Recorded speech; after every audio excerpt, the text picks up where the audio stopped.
So just to review for the group in Lublin, where we're coming from, and then we'll go around the group in Lublin and hear you. Actually, our students all introduce themselves there on a posting of October 30th, but each speaker will introduce themselves.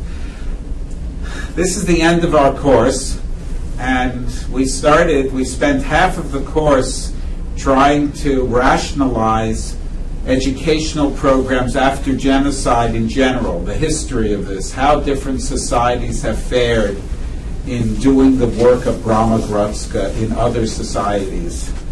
And the history is such that the societies have failed tremendously. So Brahma-Grotska in Lublin stands alone, like there's the cheese stands alone, Brahma-Grotska stands alone. There were very few successful efforts, not in the former Yugoslavia, not in Rwanda, not in Armenia, and so forth. And what we did was we set up a kind of theoretical perspective on, not on the genocide, but on the world that was destroyed by the genocide. And in our discussions, we found that the victims of the genocide normally can recount in their narratives the trauma itself, but find it very, very difficult to engage themselves in the worlds and the families that they lost. So the victims need a lot of help. To make the analogy, Brahma-Grotska is helping the Jewish people study their own past. The people at Brahma-Grotska are more interested in the world of Eastern European Jewry that was lost than the Jewish people at large are. And there are reasons for this, and it's largely, we think, because it is so traumatic in itself to deal with the loss. In our theoretical perspective that we called educational restitution, which is part of a system of restorative justice, we really only dealt with perpetrators and victims. And we came up in certain programs, some of them you have available to you, an ecological model of the fact that the world requires a maintenance of all of its languages and cultures in order to continue. So this isn't just something that we are restoring to the victims, but we are establishing pieces in the puzzle for, in the cultural world for the world to move forward. But in this picture that we spent half of our semester dealing with, before we got to the Holocaust and before we got to the Jews in Lublin as our case study, we didn't have any other people but the victims and the perpetrators. And today is the first time that we're really dealing with the neighbors. So on Tuesday, we saw this beautiful film that Magdalena prepared for us on the Jewish sites in Lublin and on the mission and work of Brahma-Grotska. And the ending of this film said that there isn't any separate Jewish history and there isn't any separate Polish history, but this is a history of Jews and Poles together. So we have a lot more to learn, but we only have an hour and a half here to deal with the neighbors. And we came up with a tool, and that was a book that's called In the Memory of the Forest, and it was written by Charles Powers, who was the Los Angeles Times bureau chief in Eastern Europe from about 1989 to about 1995, at the time of the fall of communism. This book was published in 1997, a year after Charles Powers died, when he came back to the United States at age 50. It's his only novel, and interestingly, non-Jewish background, sitting there in Poland, headquartered in Warsaw for those years, he for some reason, saw at this time, tumultuous time of the fall of communism, that the missing piece that he saw in the life was the memory of the Jews. And he wrote a novel about that I knew nothing about for 10 years or so, yet it's still in print, which is a rarity. We've read that novel. Our students will now present their interpretation of the novel. Then we're going to have a discussion. Then we were going to turn this over for you to discuss and for our students to ask Magdalena any questions based on her presentation. And in that, maybe at this point, we can have, since our students arrived, we could have at least the Polish students introduce themselves for a minute. Just tell us who you are and what you do. Okay? So they've met Magdalena, but they haven't met the other 3 Polish students in the room. Hi, I'm Agata. I'm a student of Applied Linguistics, which is, so hopefully I'll be a translator in the future. Yeah, I'm interested in the Jewish studies because, yeah, exactly, about the Polish and Jewish history, which are one. And I always heard stories from my grandparents, and I always was interested in what actually happened here with the Jews.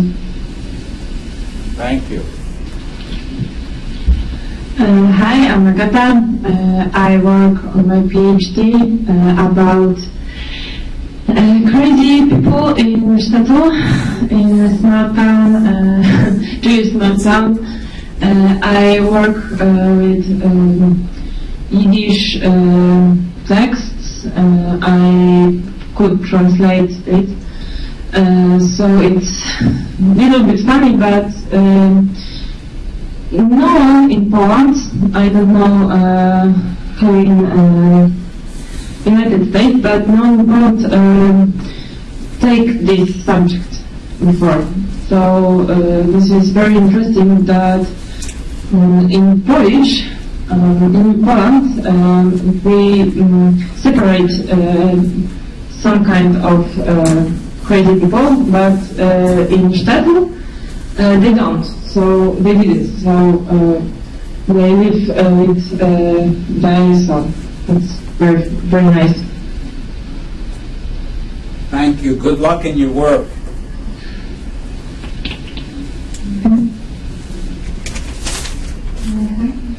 I'm also PhD student. I work about Put the microphone closer. We have trouble hearing you. I'm focused on PhD about University of Lublin, Poland's Second World War, and I will focus on man's understanding and what they live, on which streets, what they do, and something like that. I finished Jewish studies in university, and I'm interested in Jewish history in Lublin, and I like reading fantasy books. Thanks. Great. Thank you.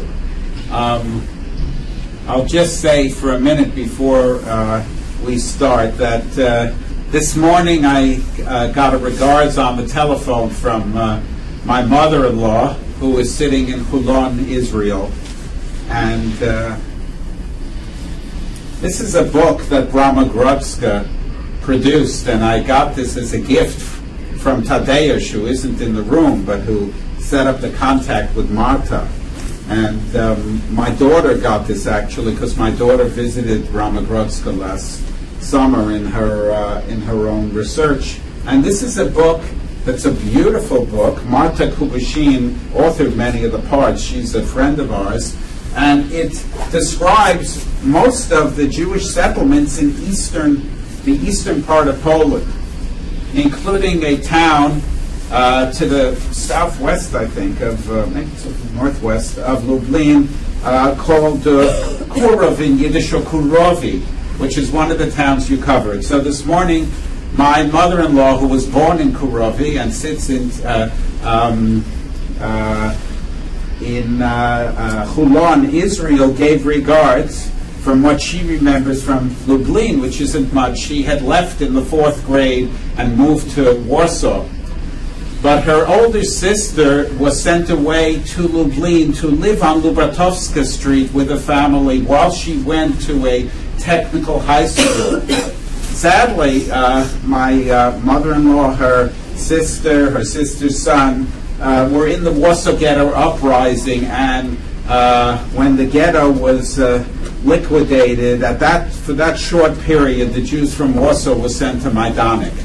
And she lost that sister in Majdanek with the sister's son. But she does always remember that even for Kurovi, this town, which we know was the birthplace also of Jaruzelski, if you remember, Lublin was the center. It was the educational center. So there are people who still remember this, and we thank you for this project. Right now, I'm going to turn to Douglas to start the discussion of the novel In the Memory of the Forest, and then we'll have more discussion. Hopefully you can see Douglas at the end of the table. Hi, everyone. Okay, well, first let me start out by thanking Magdalena for that amazing video that you provided for us. That was really enriching and just a great overview of Jewish Lublin. And so about the novel, I just had the first part of the novel where we're introduced to like several key characters, namely our protagonist, Lessig, and his neighbors, the Pauryurtses, who one of them becomes the victim that pretty much sets the stage for the novel, Tomek. And, you know, we're exposed to like a few different settings, the rural Yadovia, parts of Warsaw, and just like little settlements outside of Yadovia. And we're faced with like several overarching like subjects that go throughout the novel, including like the black market racketeering that's done by leftover communists, bureaucrats, and like we're able to see the intricacies and kind of like off the books, just the way like these little small towns operate through trades and like under the table negotiations and that sort of thing. We're also are we good? Do you hear? Yes. Okay, sorry.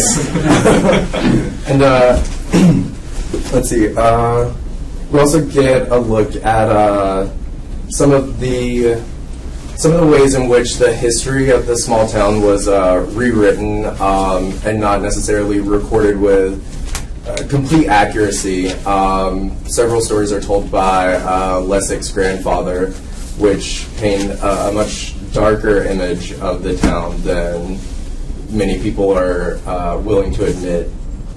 And that's pretty much it, other than like just random like what's the word I'm looking for? Exposition of characters and settings. Very, very simple start to the novel. So this novel, what year is it? Do you remember about? I believe it takes place in the 90s, yes. Yeah. But early 90s. Early Yeah, 90s, yes. maybe even 19. 91, 92, right? And it's a town about 100 miles, we would say in English, from Warsaw, this fictional town that eventually we see was, before the war, 80% Jewish in this town. Any questions that people or additions for what Douglas just said? Okay, so we're going to turn to Min, who will continue. So continue in the book. Yeah, you can study more. You can learn more about the neighbors, like that the non-Jewish Poles that who live with Jewish people, like Leszek's father's neighbors named Kowalski, who's like discriminate. And he has a like very discriminating attitude toward like Leszek's father because of how he had two different eyes colors, but like he half Jewish and half Polish. Or when I'm sorry, how do you say Father Thaddeus? Tadeusz? Thaddeus, yes. This is a priest. Yes, the priest Thaddeus later learned about the mezuzahs that was in the village at the corner of the house, and how the Poles just kind of break it down and like build their house over it without any recognition for for the Jewish at all. So, and when the houses in the village cornerstone starts being taken away, everyone in the village start digging in their own homes to look for loot that belong to the Jews. And I find a quote that by Leszek's grandfather is really entertaining, is that he was talking about how they were just looking for an excuse to complain, so the world can appreciate them as victims, so that they can just do whatever they want to the properties of the Jews without caring about their history, and and in the forest, the character Chernak, yes. Turn out he's the only Jewish that is left in that village, but no one knows because he hid his Jewish identity throughout most of the novel. And so he was born of Jews, but he was raised by a Polish Christian mother. And that was pretty much what I take away from my part, yes. Okay, so you set up the rest of the characters. It's a very bleak story, very gray, right? It doesn't go on in the city, it goes on in the small town, and the mysteries are held by the forest. So the towns are almost more in touch with nature than city life is. It's harder to get away from the history in the town, and we have Catholic priests, or the old Catholic priest, that suspects something and is doing research, and we have the whole foundation of the society, as Min described, that the old house is sitting on top of these matzevas, the Jewish gravestones. And the mystery is that these gravestones are missing. Somebody is appearing and removing the gravestones.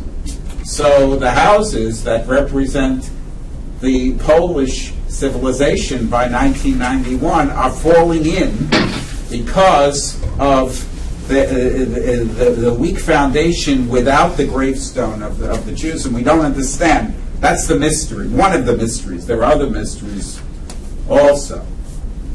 Any comments or questions so far that the students want to add or question Min, or things that weren't clear to you? Okay. So, Stephen, I don't know what more you wanted to say. I didn't get my hands on the book. Uh-huh. Okay, so in the last part, we see there are many characters whom we haven't mentioned, and most of them are starved for love. In this gray atmosphere, the fall of communism, you see this sort of desperate connection and lovemaking between different people that warms them up. And the other thing that warms them up is alcohol. And there's a distillery there, and there's a lot of drunkenness going on. And that interplay with the memory, so the memory becomes very fuzzy. And in the third part of the book, we see the older Catholic priest keeping some of the memory, the younger Catholic priest who's sort of welcoming in a new age. We don't yet get to see the new Poles. We see Leszek, who was searching for truth, the mystery of one of his friends, his next-door neighbor, who was killed. And this idea that the houses are falling in and nobody knows who's stealing the stones. Now, it turns out that Leszek's grandfather himself sets up his own little memorial to the Jewish past because he himself was implicated in an incident where the Nazis tried to kill a Jewish family, and he took a little boy and put him into a Christian house, and he now was witness to the murder of this family, and he sets up his own memorial. And then we find out at the end that Chernak, the hidden Jew, is the person who is removing the gravestones from the Polish houses and putting them back into the cemetery in the forest. He is reestablishing that cemetery, and eventually he sets up and electrifies the whole forest and commits suicide. He can't live in this circumstance with all the hidden information in his own private life. It's very, very complicated. On the other hand, we see that the whole Polish story in the town is very tied into the Jewish story. So in this very complex novel, with a lot of different parts, we get the feeling for what Magdalena said about the Jewish history and the Polish history being intertwined in these areas. So there aren't any more Jews in numbers that we can count, even though they had been a majority. And some of the Polish people are putting back the Jewish piece into their own histories. So we're really sitting in Poland without Jews and looking at Poland more than we're looking at Jews, because we only had one survivor. You'll see if you eventually get to the posting Tuesday evening, we had a panel of Drexel professors speak about how they are involved actively in their own emotional lives with Jewish Eastern Europe. And our first speaker was a child of Holocaust survivors who was raised in Poland after the war. He's a very well-known professor of biomedical engineering. His name is Dr. Peter Lewin, whose name is, in Yiddish, it would be Levine. And he's been at Drexel for years, but he actually was a child of two Polish survivors who were hidden on the non-Jewish side of Warsaw. His two parents were saved.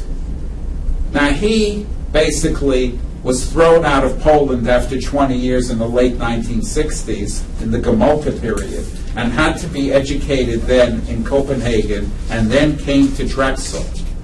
But his main message, you'll see this, and I'm just tying it in because it has to do with Poles and Jews, was that his parents told them that for each of their survivals, for each one of them, they estimated that there were 200 Polish non-Jews who saved them. Each one of them.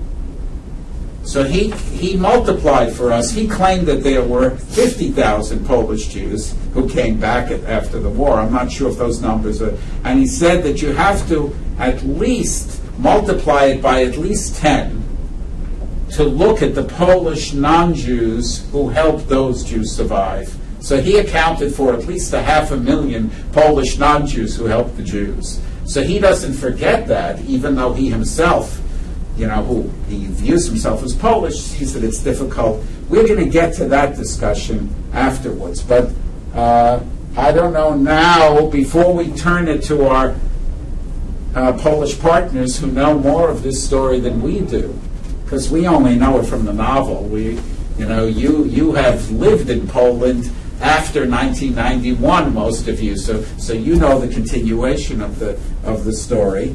I didn't know if any of you had some more comments, our students, from your reading, or some addition, some statements that you wanted to make about relation to the novel.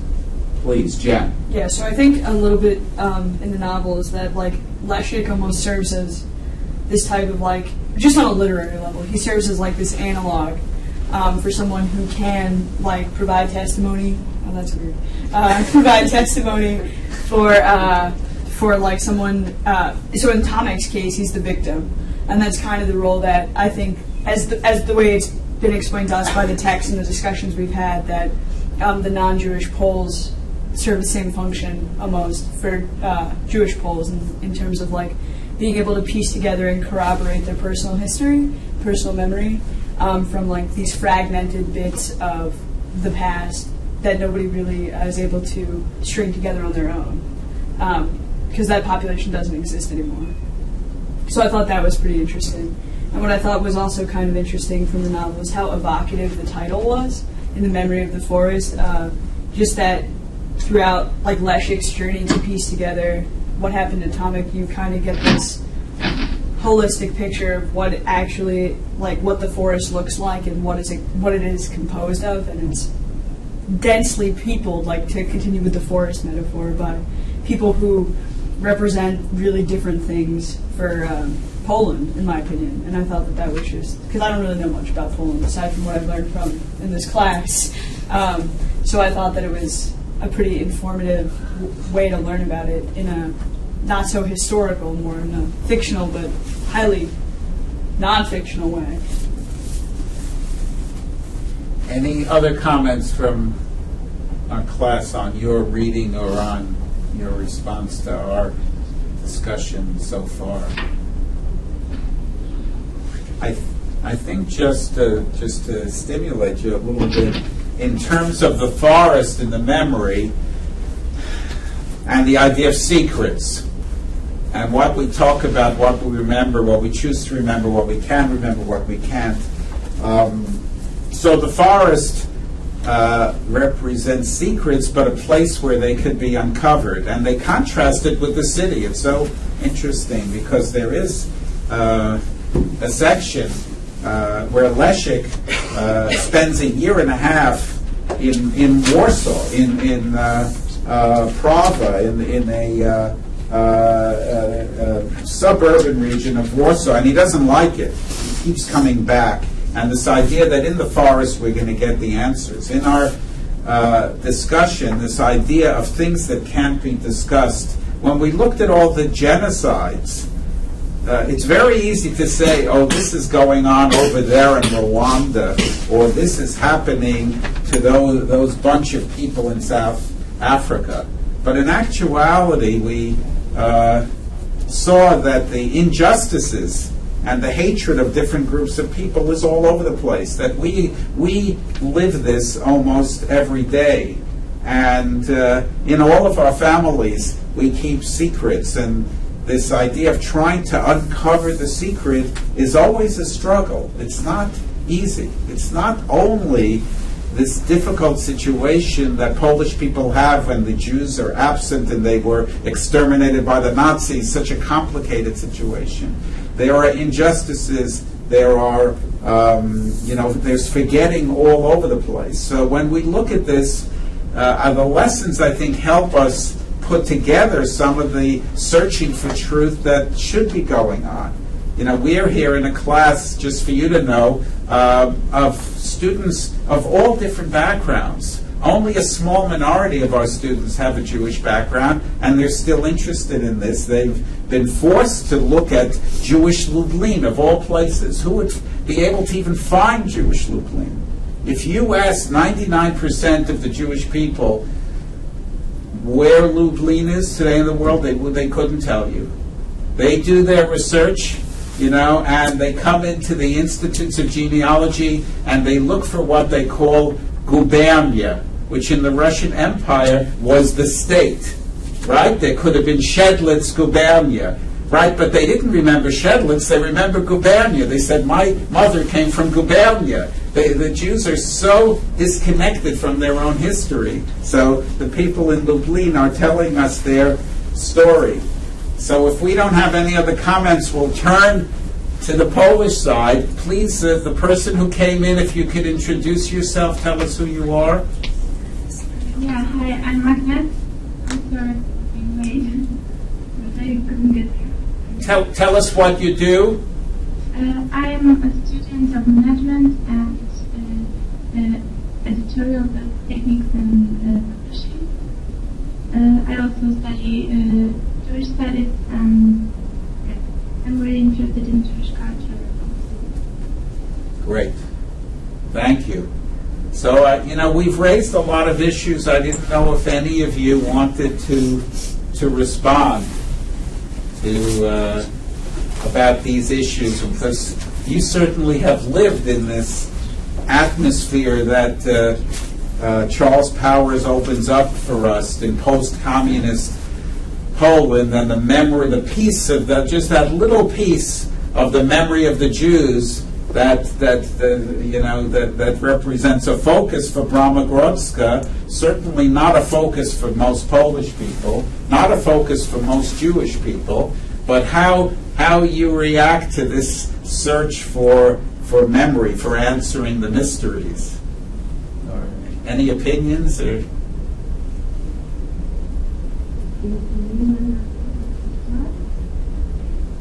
Okay, so I will start. I know you heard enough of me. not enough.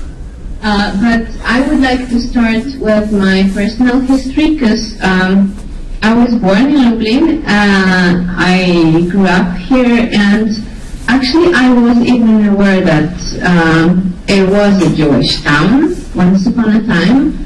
But exactly, for me it was once upon a time, just as in fairy tales. It was kind of completely something like parallel reality, something that didn't have anything in common with me, with my family. My family actually is not from Lublin. They come from small villages, like my grandparents. My mom comes from Stadtel, and when I started, my background is history of art, so I graduated in something completely different. Then I went to Israel, and in Israel I discovered that there is actually something that we have in common, and we are very, as Polish people, we are very disconnected, in general, as a society, to this Polish Jewish past. And I really wanted to work with that in a way. And then I started to work here, etc. But I would like to tell you that when I started to work here and to discover this Polish Jewish history that is very complicated, first of all, this is also a point when I started to ask questions to my family, for example, to my grandmothers, who grew up in a small village with only 3 Jewish families, and she simply told me, I knew only one man who was selling things, and other Jews we never actually spoke to. So I have no idea what happened to them. They lived outside the village. They were completely out of they didn't have anything in common. And my the other grandmother of mine, when I asked her about Jews, she was living since forever in a shtetl. So, and she's 91 right now. So actually, when she was growing up, it was still a shtetl, right? She was born in 1923. So the town was still full of Jewish people. It was like a bicultural place. So, Jews with their synagogues, mikveh, etc., and Poles with their church and all other things, shop, etc. And I asked her, but Grahana, did you ever talk to them? Did you have friends among them? Because for me, what was really striking was that nobody in my family ever mentioned that there were Jewish people in this town. It was like completely, again, people were completely disconnected to that. And my grandma told me a story that she had Jewish neighbors, and her neighbor came to her asking for help. She wanted to leave her daughter at my grandma's house. My grandma was 17 at that time, And she refused, even if the girl was blue-eyed and blonde. And for me that was really shocking in a way, because I guess all of us think very well of members of a family, and I knew my grandma as a very sensitive, good person who was helping everyone. And I asked her, I was really shocked because she didn't seem to have ever thought for a minute to take this child. She had her reasons, because in this area there were partisans who were anti-Semites, and it could be dangerous, and they were coming every 2-3 days to my grandma's house. I'm talking about the wartime, so it could have been 42, for example. Or no, she was 17, so it was what? 1940.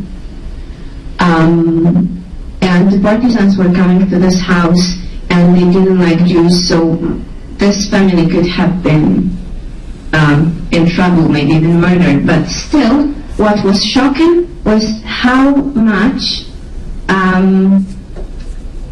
people, Polish people, really didn't feel responsible for their neighbors. I have no idea how other people in this village, in this small town, were thinking of that, but in general, this is something that I'm discovering right now, that really in many local communities, it was the division was very, it was super strong.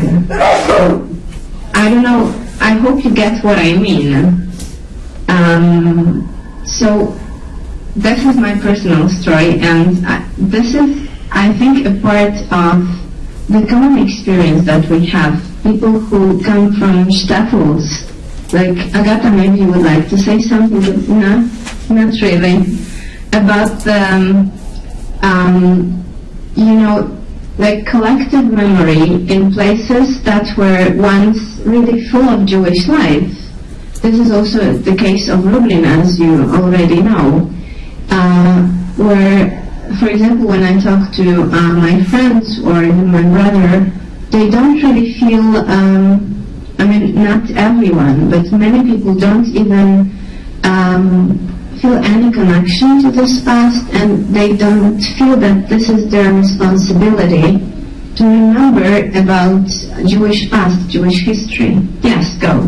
So, how did you personally, at what age do you typically get exposed to the Jewish history? Because in the novel it seemed like people don't talk about the Jewish history, and if it weren't for Tomek's death, for example, they really wouldn't have started asking these questions. So I'm wondering how you all started getting involved in Jewish history, since it's such a not talked about subject. Yes. We usually, because we have a change of educational system, so I got to know about Holocaust at home because my dad loved history, but in elementary school we already had lessons about Second World War, and Holocaust was treated as a part of this. I don't know, what about you? Okay, so with me it's different because I have only Jewish grandfather, but in the time of communism, they didn't really talk about it at home, about Jewish culture. My grandma is Christian, and what my father told me is that they were reading together, and they, for example, with his grandmother, she was Jewish, so they met at the holidays, and they knew something was different, but no one ever talked about it, that this is Jewish culture. And my father really regrets that he wasn't taught to practice, for example, Jewish holidays. But how I got involved, until I was 11, I didn't really know the difference between Polish people and Jewish people, and no one even talked about it, even if it was mentioned on history classes or something. But when I was 11, I went to a Jewish summer camp, and that's where I learned all about being Jewish. And before I went there, I was asking my parents, my grandfather, what does it exactly mean? How should I act there? Because honestly, I had no idea what being Jewish meant. And since then, I got really interested. I wanted to learn more and more about Jewish culture, traditions, and stuff. But I think the most important thing is that during communism, people stopped talking about it, because religion was something that was kept aside. So they just didn't talk about it. They had other stuff to worry about, and that's, in my opinion, that's why history was forgotten so much. Thank you. Anyone on this side? Was your Jewish summer camp in Poland or in Israel? Where was it? My first Jewish camp was actually in Hungary. It's international Jewish camp in Shabbat. Yeah, but we also have some summer Jewish camps in Poland. But I didn't go to that until I was, I don't know, 15 or 16. Jen? I think that like what you're talking about in terms of collective memory is really well discussed in the novel that we read, because he's writing from this like post-Glasnost era. It's like collective memory has just been replaced with political memory, because the communists use memory to like stay in power almost in terms of altering like the personal histories of the people of Poland. And I thought that what you had to say about collective memory was like really salient in that, and it's something that the book echoes completely. And what I thought was interesting was that a lot of people kind of consider Poland to be like, in terms of World War II at least, just like this passive recipient of Nazi aggression. So I thought that it was very interesting to find out about Lublin especially, and all the work that you guys have done in terms of preserving Jewish culture. Thank you. Anyone else on this side want to say something? Any of the Polish side have more to say? I can tell you my story.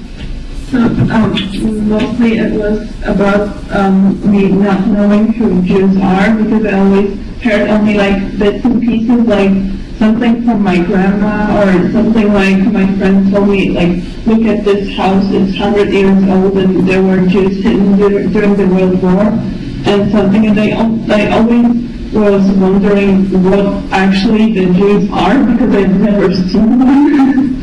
So yeah, and then suddenly when I started studying the Jewish studies, suddenly all of my family started telling me stories about them and what they know and what, yeah, like for example, apparently both, like my grandparents on both sides went to Jewish wedding or had Jewish friends or something, or actually like quite nice stories from my grandpa, who lived in a village where Poles and Germans and Jews were living, and they were all friends and they were all like really nice to each other, and he always remembers it as a normal place to live. And he just said that when the war started, it all changed. But still, I know it's all about all a bit. Well, they make it a bit too perfect, maybe just because it's a memory and they just want to remember the good parts. But it's still, Next stories. Anyone else? I'll just respond for a second to some of the things Magdalena said. In our this is the third time this course is being taught. The first time that we have partners, Polish partners. We're lucky to have found you. But the first time, one of the students in our course was a child of the Bosnian War, born in the middle of the war, who is now a master's student in psychology at Drexel. She had been an undergraduate in psychology. Her mother is a Bosnian Muslim, and her father is a Serbian Christian. And just in terms of who can help what, and during that war, when she was born, she wandered with her parents for a year and a half till they got out of the former Yugoslavia. Her Christian grandparents would not take them in. Basically, they thought it was too dangerous. So this is even within the family. There's a movie, I can't remember the name. I think it's Hiders and Seekers by Dome. Maybe you've seen it. And in that film, a survivor who had lived in Pittsburgh and had lived in Brooklyn was being interviewed. He was hidden in a hole for, I think, almost 2 years and fed by a Polish family. And he was asked, would you, if the same thing happened to you, would you take in a Polish family and hide them in the hole?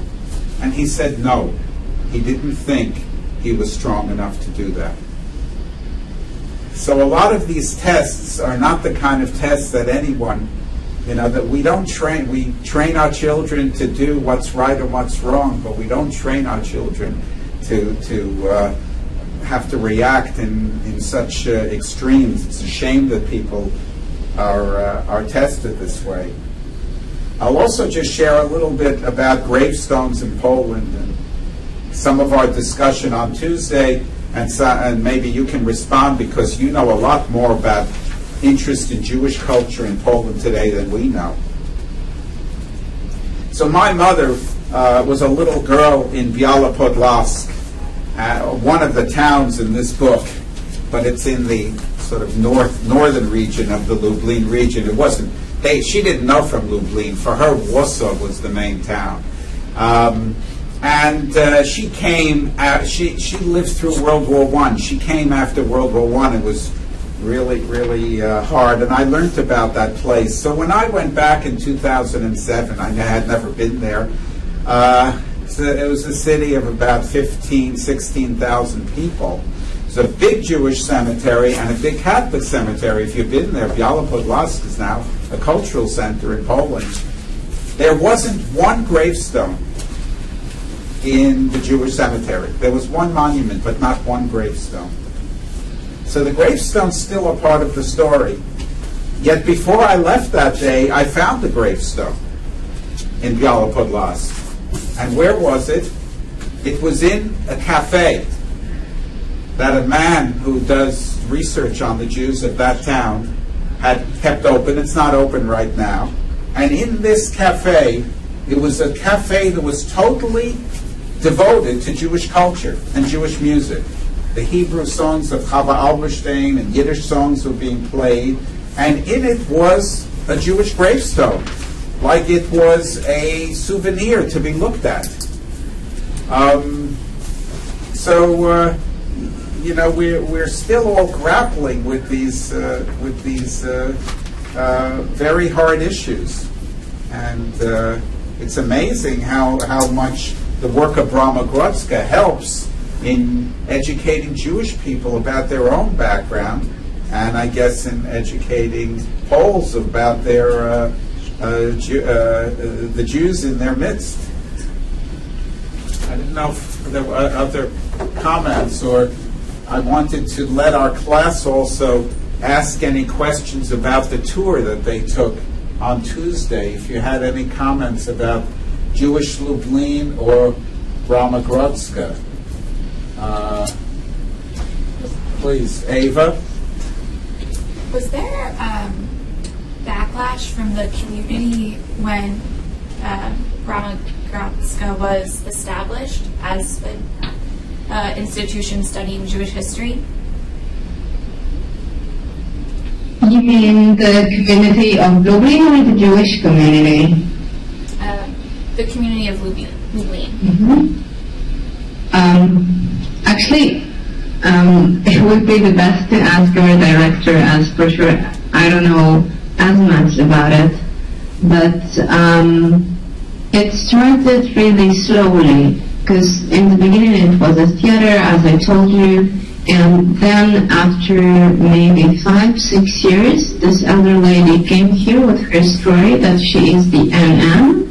You heard the story, right? And it started slowly, like really step by step.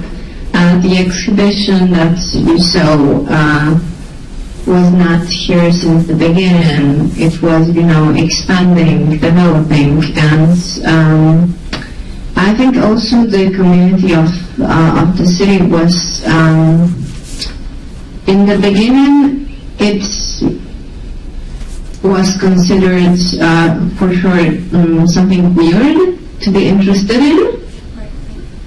Yeah, like, why this? Are you Jewish? Like the first question. And if you're not, why this? Why are you interested in that? So I think the community had to get used to this, and of course there were also some negative responses to that, like anti-Semitic posters around the city with, the face of our director and some other people who are involved in Jewish studies or Christian-Jewish reconciliation, things like that. Our director personally was attacked, not personally, but his apartment was someone simply threw in through the window a brick with swastika. So it happened maybe a couple of years ago, I think 3 years ago. So still there are some people who are obviously not happy with that. There are people who, even now I saw a program on regional TV channel with some researcher who was claiming that Ramagrodska is interested only in Jewish past, neglecting the Polish history of Lublin.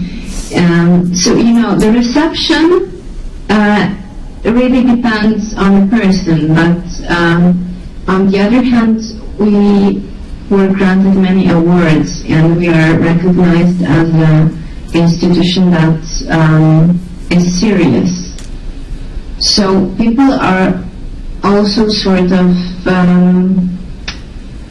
even if maybe they don't identify themselves very much with the mission, they say, okay, they do what they do, and usually people who come here and they see the exhibition, they are glad they came and their perspective changes.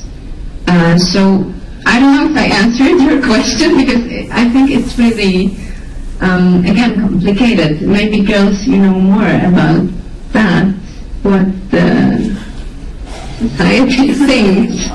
You're like, no. No, I just think it's really interesting, at least at Drexel, and correct me if I'm wrong, Dr. Peltz, but it seems like a lot of the Judaic, I'm a Jewish student here at Drexel, so it seems like a lot of, in the Judaic Studies classes, there's much more of a pull for Jewish students to minor in Judaic Studies, because it is our past and they want to learn more of it, but I think it's really admirable that you feel this need to study Jewish history, as it does align with Polish history, even though you may not be Jewish. So, thank you. Anyone else? I have a question. Has there been any attempt by the city to give back parts of the city to the Jewish people, and to, like, just in terms of like sheer property. You mean to give back the properties, for example, to the descendants? Right. Yeah, it's on, let's say, because in 97, correct me if I'm wrong, because I'm not good in dates, there was this law of restitution law in Poland, and it applies to all Jewish properties in the territory of Poland. So if the descendant of Jewish family from any location in Poland has proof that some building or any other, real estate property was his family's, and in a legal way he is able to prove that, usually these properties are given back to the descendants. So I know of some houses that have been given back, but yeah, this is again problematic thing. I mean, in terms of collective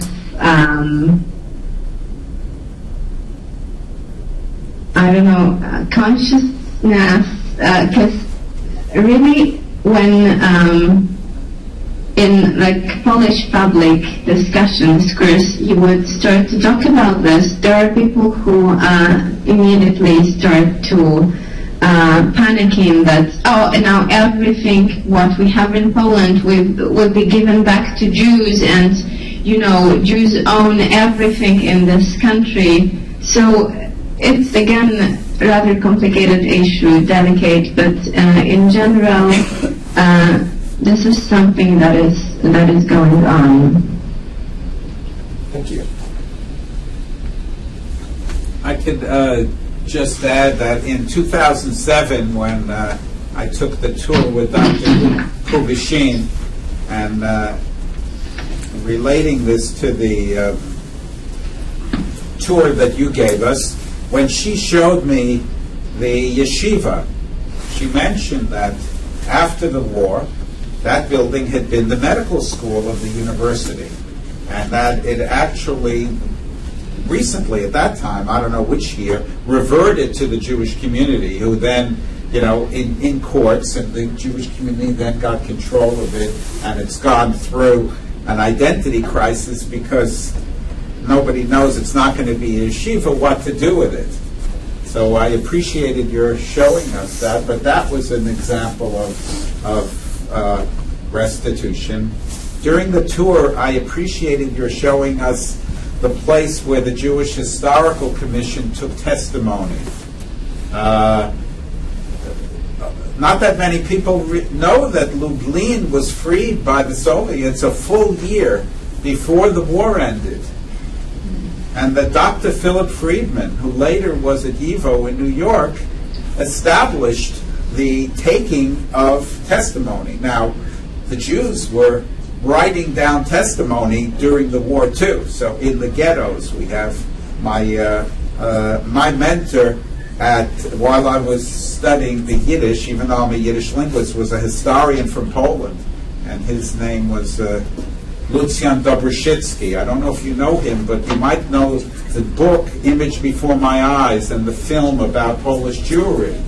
So Dr. Dobrzycki was a child survivor from what we call Lodz, and you would say Łódź, and he collected the Lodz ghetto chronicles, which were, establishing what was going on in the ghetto. They were writing down the history while it was happening. But this idea, when Spielberg appeared in the 1990s, people here thought that no survivors had given testimony. But we can show them that survivors gave testimony in 1944 in Lublin. The problem is that nobody looks at those anymore. They think they have to look at this. Drexel is a repository from the Shoah Foundation now of testimonies, of the Holocaust testimonies from Rwanda, and people think these are the only testimonies we have. But certainly this idea that we have testimonies from Lublin, and I had never seen the building, so I really appreciated your showing us that in the tour. Any other comments from this end? Please, Karina. Hello.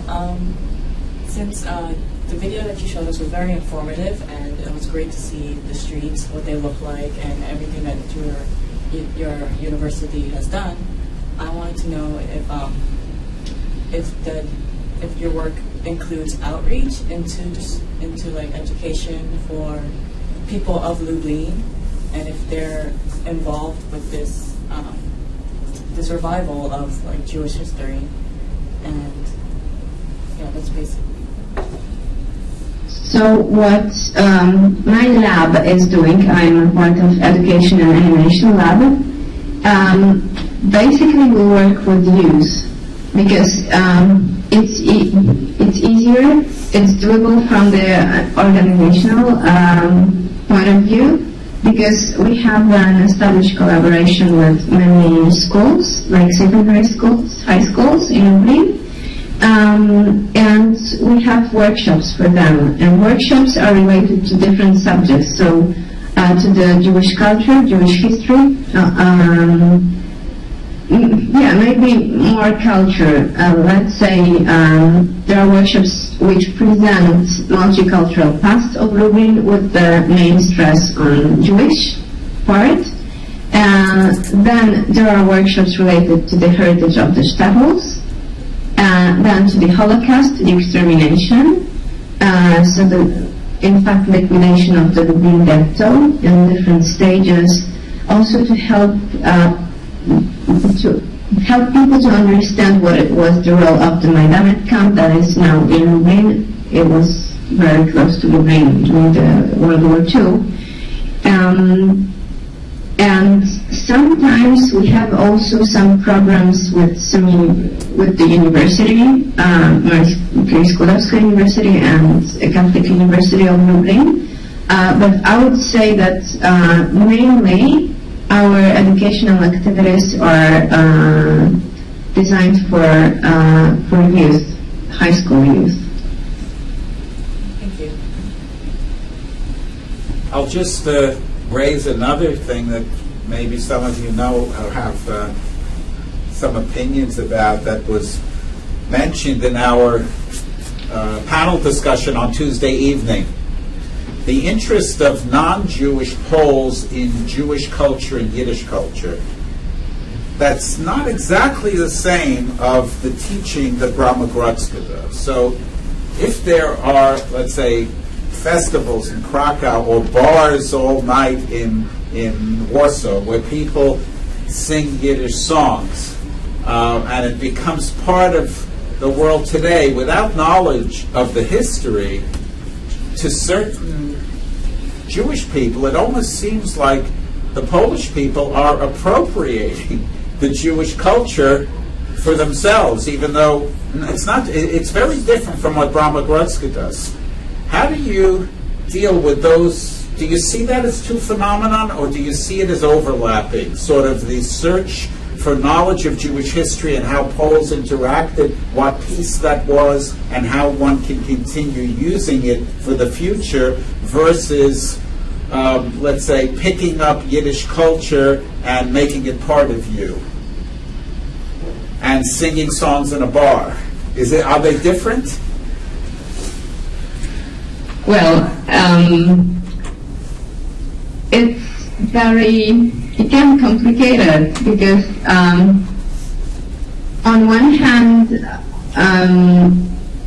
there is this huge movement, I would say, right now in Poland to sort of reuse the Jewish elements of ethnography or folklore just as you say, for example, to establish Jewish restaurants, these Jewish bars, like things connected to entertainment mainly. I mean, we are very different, Gotska Gate, because we are more interested in, well, everything that we do here is rooted in something else. I mean, it's a process, and we don't do anything that is commercial, for example, as well.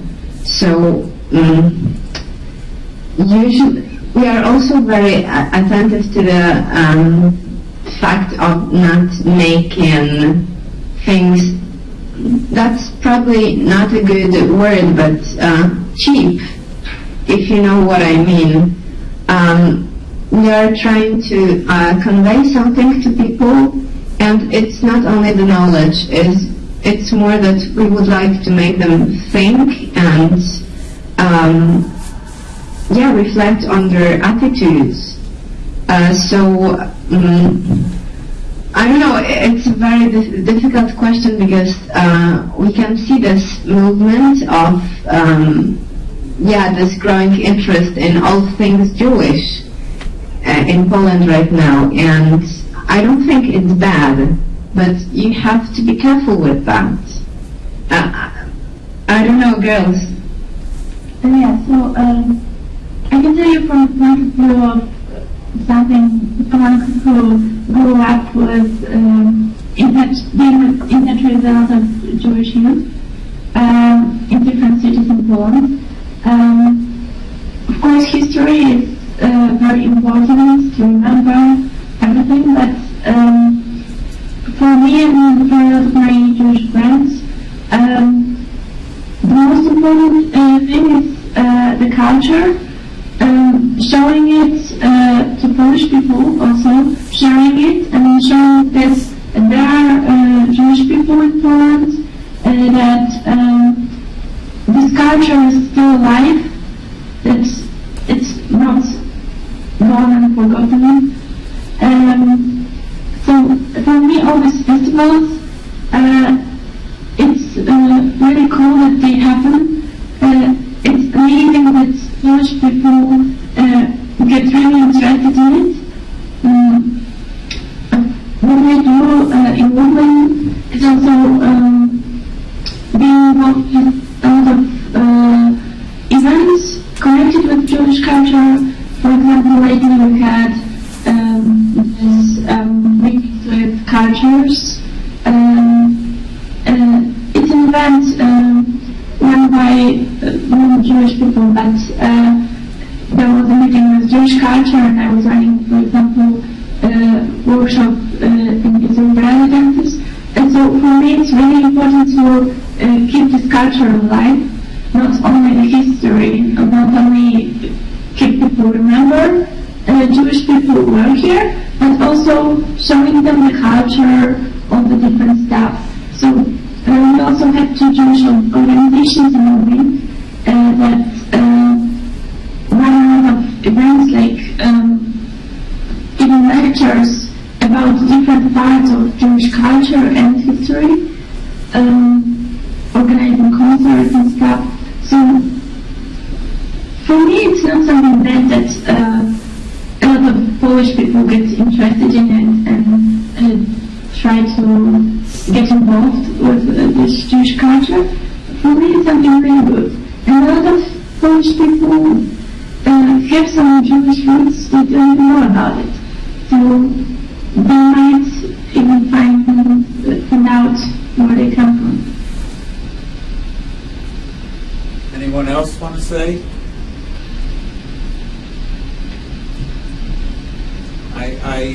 We're going to close this session. I wanted to thank you all so much. There's still time, and we could communicate in the next weeks, and also if you want to in the next years. I think what from this discussion also we see in terms of the memory in the book and making something meaningful, to take away from someone what they tell you is meaningful is not fair. Tying memory and making something alive is a difficult kind of process. And if someone says I feel Jewish by doing this. We cannot take that away. In our class, and our classes, as Ava said, there's a diverse population, but normally most of our students are not Jewish in the Jewish studies classes. And there's a lot to learn in terms of general issues. And I think that's really what we're trying to do, that we can each take away a story and keep it alive, keeping memory alive, translating it into something that can be transmitted, shows us really what history is, that history is just a construction.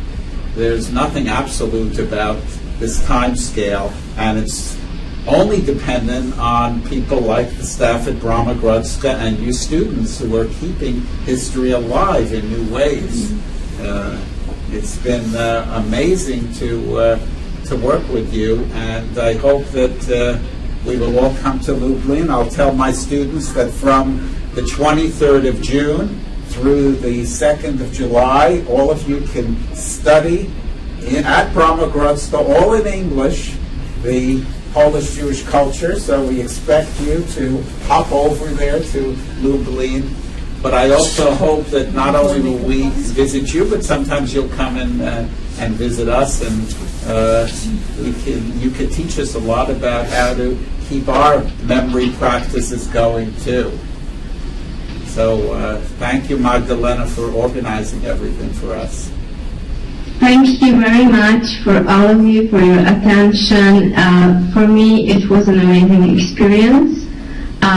It was the first time when I was doing something like that, and I am really curious what will be next for you, how you're gonna use this experience, and yes, I don't know if you write any papers after this course or during this course.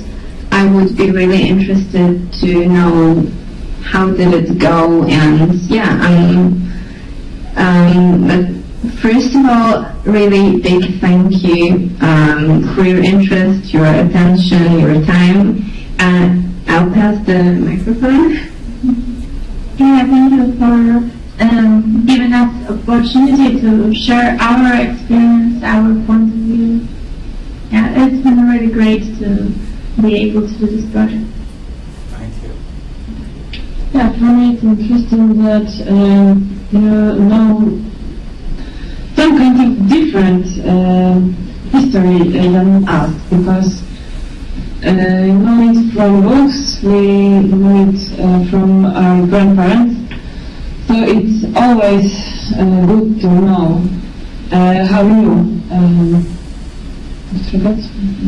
to see our history. So thank you. Thank you. Thank you so much. So long. Bye-bye. Bye. I had to check out. That's 5 minutes fast, just to tell you. It's 10:40. Okay. That was incredible. That was amazing. Well, they're incredible. That whole institution and these. I don't know if you've seen any of their postings. Not sure. Their English is amazing, and Magdalena's English is better than ours. We're natives. Is she a student or is she a professor?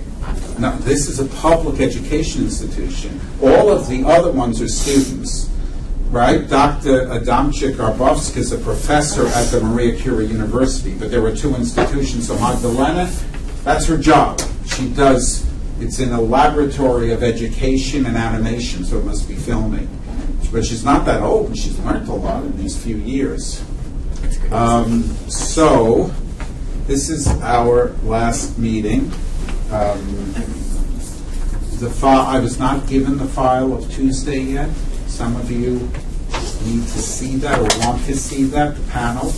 I'm hoping that it will be up by the end of the afternoon. I have to check with them, and then we have to put it up. It takes us a couple of hours.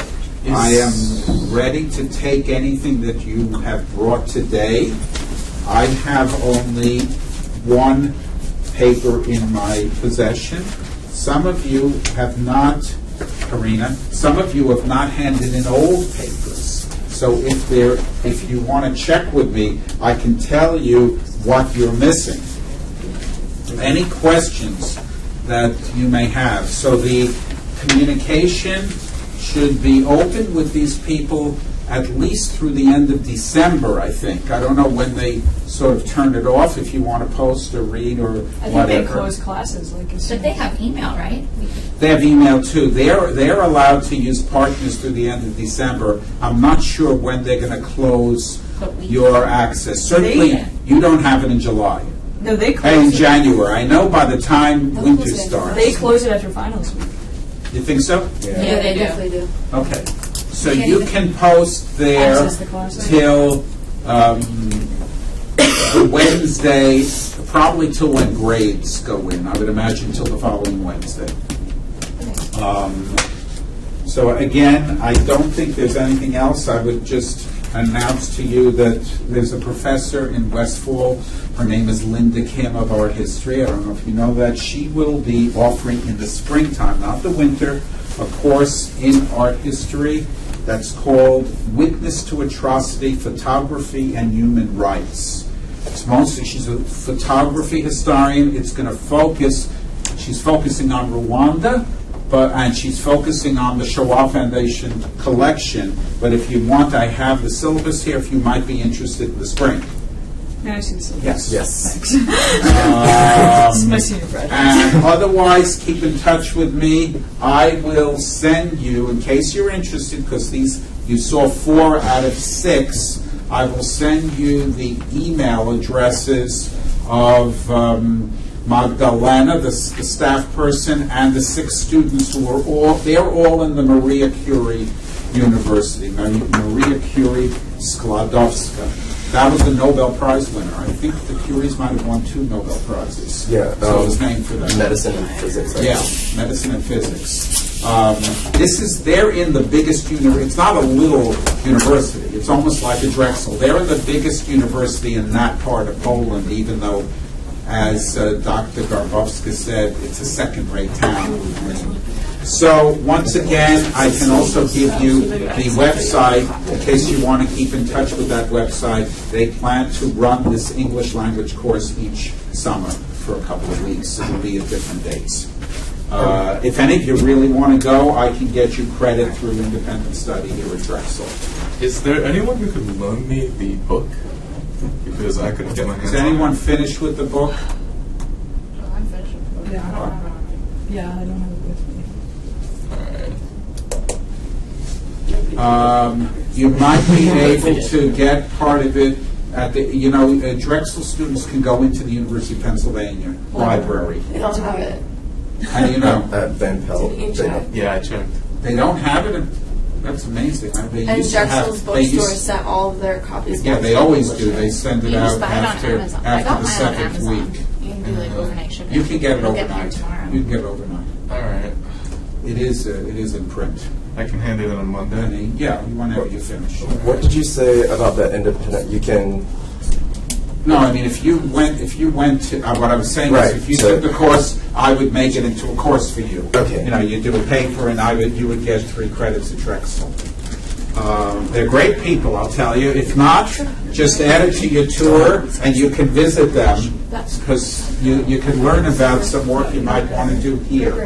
Any other comments that you want to tell our people? Yes. Are we doing a course eval for this class? Course It was what? sent to you. Course Yeah. eval? It should have been sent to you at your address. Okay. They always do it online now. Yeah. I always send like And I think, I don't know, when did they close that? next week. Yeah, next week too. Okay, so if you owe me papers did anyone give me a paper here? Yeah, I gave you. Oh yeah, I gave you my paper. Okay, so if you still owe me a paper that's not here now, I want you to tell me when I can expect it. And if you owe me the first paper or the third paper, also tell me when I can expect it. This is for Do you have my a question? honors option paper though. You handed it in already? No. Okay, right, so you have to tell me when you're going to hand next it. week, so then I can so you can sign the paper when I'm turning the paper. I have to read it first. Can we email it to you? So can I email you the paper and then come to your office? Exactly. Okay. So, when are you going to finish it? What do you think? computer tonight. Okay, for so Monday. I'm going to be here on Monday at the end of the day, I know. Okay, that I'm giving works. a test, Okay. and I can, if you send it to me before, I'll leave it to you. so I will